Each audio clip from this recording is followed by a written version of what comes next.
We're sitting with Hooks outfielder Brandon Barnes as the Hooks have gotten off to a very good start here in 2012, and especially Brandon, who is the Texas League's Player of the Week for both the first and second weeks of the Texas League season. Brandon, I don't know what to say other than congratulations on just such a fantastic start to the season. Thank you. I appreciate it. Can you explain all of the stuff that you've been able to do? I mean, here you are at this point in the season, about 2.5 weeks in, leading the Texas League in about 8 or 9 statistical categories: batting average, RBIs, doubles, extra base hits, total bases. What has been the key to your success here in the early going? This is the first full year I had where I went and played winter ball.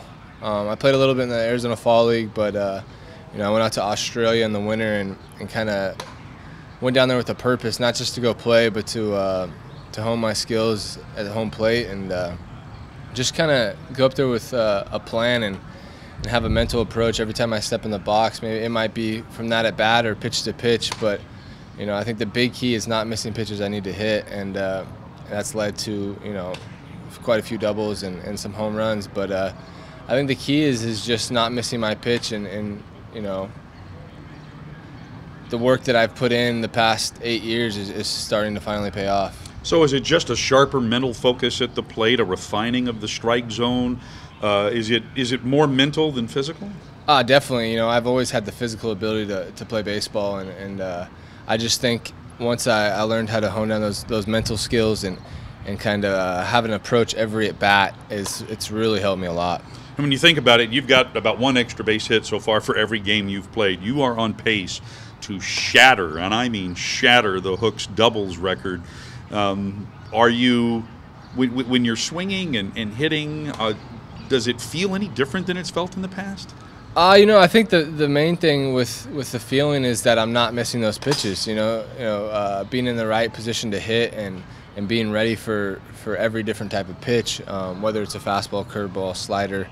I'm ready to hit it. I'm in a good position to hit, and I went into camp this year and still working on the things I needed to work on to get a good start to the season and prove to the Astros that I can play in the big leagues, and I just want to continue what I'm doing and not put too much pressure on myself.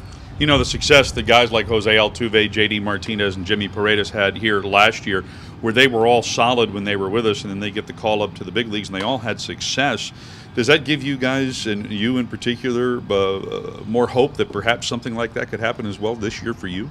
Yeah, it's definitely motivation. I've known those guys for quite a few years now, and they put in the work, and it's paid off for them. And I just want to go out there and do my job, whether it's I stay here or I go to AAA or I go to the big leagues. I'm just here to play baseball and do my job and help the team win every night. Baseball's been your focus now for a number of years, but baseball always was not your concentration. You actually had the opportunity perhaps to play football beyond the high school ranks. Talk a little bit about your dalliance with football. Yeah, I grew up playing nothing but baseball, and then when I was probably about 10 or 11, I started playing Pop Warner football, and just kind of fell in love with it. I started off as, I was a little chubbier kid, but started off on the offensive line, and then the next year I moved over to defensive line and moved to linebacker, and then just kept kind of moving my way back on the defensive end, and ended up going to high school and playing both baseball and football my freshman and sophomore and junior year. And then when it came to my senior year, I had such a good 3 years on varsity that I had gotten a couple of boxfuls of letters from handfuls of schools, and I think when you see the opportunity like that to get a good scholarship somewhere, to go to a good school, and not only just to play football, but to get that academic scholarship and be able to move on with life. And, sports might not always be there, but if you get a chance to go to a good school, and I think that was a big part of me wanting to go to college and play football. I just didn't play baseball my senior year. I kind of stunk because my high school team ended up winning the championship that year, and but everything works out for a reason. I ended up getting my scholarship taken away from UCLA, and went to JUCO to play football, to play there for 1 year and transfer out. played in a high school, like a tournament with a bunch of my high school buddies, and ended up doing really well. And they just said, you need to play baseball. And I said, nah, no, I'm going to play football. And so we were probably about 4 days into the tournament, and they just kept hounding me about it and saying they'd give me a tryout with the team. And I said, all right, I'll give it a chance. I'll give it a shot. I can always go back to football. Right. And walked on at Cypress Junior College and made the team and ended up signing in the 6th round that year. And then it's been uphill from there. The rest, as they say, is history. All right, I got to ask you a football question.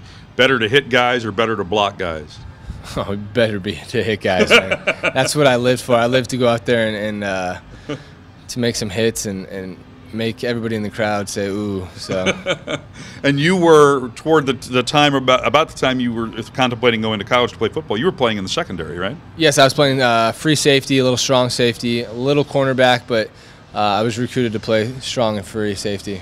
All right, so in the NFL, your team is? The Dallas Cowboys. Now, let me ask you about this. You've got such an outstanding start to this season.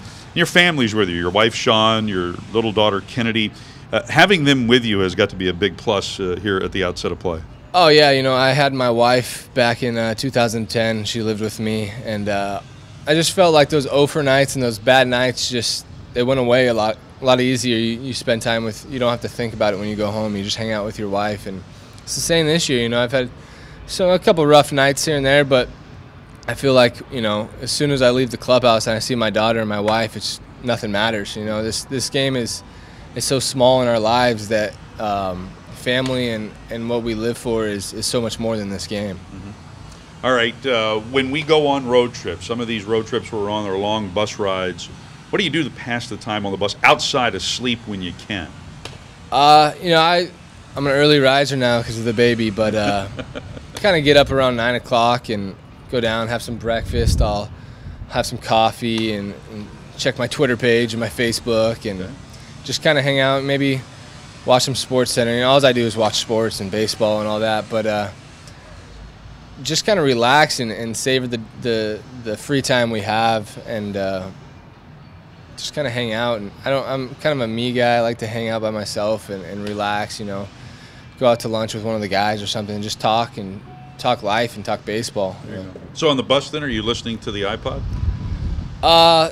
I do. I'm on my iPad a little more, playing some games, and I watch the MLB Network on my iPad, and I'm just it's weird because we play this game so much, but I live for this game, and this is what I love, and I can't get away from it either. If we're on a bus trip, I find a way to get internet and watch some games when we can. When it gets really late, I just watch highlights or whatever. But just having that passion for baseball, it's something that I've got to do all the time. I get asked that question from time to time about your free time. And in my free time, I do, during the baseball season, like to enjoy watching a baseball game that I don't have anything to do with as far as work is concerned. Do you watch it as a fan, or do you watch it to try to pick stuff up?